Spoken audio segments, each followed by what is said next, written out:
Hello and welcome to Daily Salar Digital. Let's look at the updates that made the headlines today.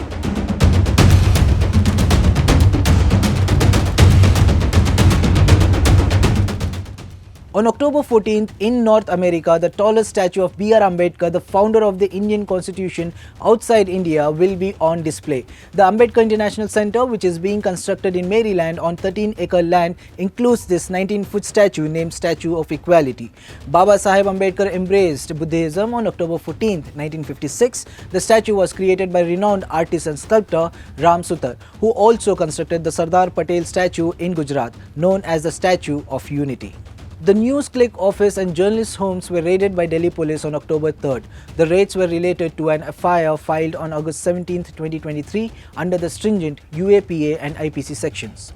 Newsclick recently made headlines for the allegedly receiving funding from a US network spreading Chinese propaganda. Among the few people who were raided were Newsclick editor Prabir Purkayastha, journalists Urmilesh Abhisar Sharma and Geeta Hariharan. The Press Club of India had expressed deep concern about the raids. What we've seen over the past 3-4 years is that virtually all of India's media organizations have been energized and activated in defense of press freedom. Press Club of India, of course, the Mumbai Press Club, IWPC, Editors Guild of India, Press Association, the various journalist unions have all been issuing statements from time to time. Prime Minister Narendra Modi took a sharp dig at Congress, questioning whether rights can be given based on population. Speaking at a rally in Chhattisgarh, PM Modi emphasized that the poor people of the country have the first right to resources. The comments came after the Bihar government, including Congress, released a caste survey showing OBCs and EBCs constitute 63% of the state's population. PM Modi questioned whether the Congress shift towards a population-based rights allocation would lead to a decrease in rights for Muslims. He also highlighted former PM Manmohan Singh's previous stance on minorities and their access to the resources.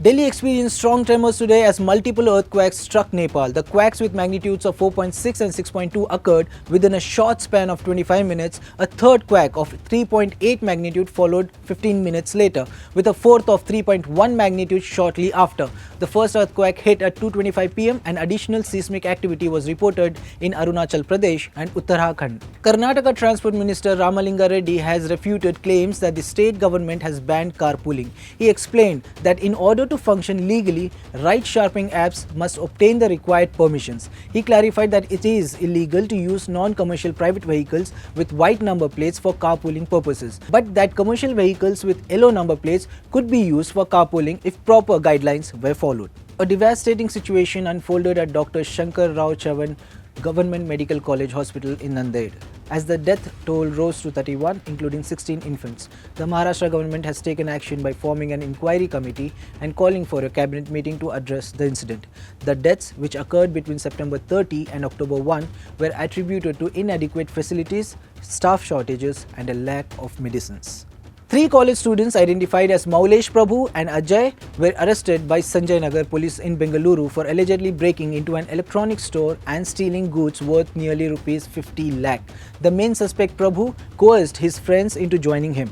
The police recovered a significant amount of stolen items including mobile phones, smartwatches, laptops and more. The motive behind the crime appears to be a bid to make money quickly. The suspects have been booked under relevant sections of IPC and are now in judicial custody. On October 3rd, the World Bank released the report which projected that India's economy will grow at 6.3% in the current financial year 2023-24. The report also predicted that India's fiscal deficit would drop from 6.4% to 5.9%. According to the report, inflation will gradually decline as food prices return to normal and government initiatives boost supplies of essential commodities. India defeated Nepal by 23 runs in the men's cricket event, laying entry for the semi-finals. Lovelina Borgohain has made it to the final of the women's boxing 75 kg event, securing at least a silver medal. Meanwhile, boxer Preeti Pawar won a bronze medal. Archer Ojas Praveen Diotale won the compound men's individual semi-final match, confirming his place in the finals.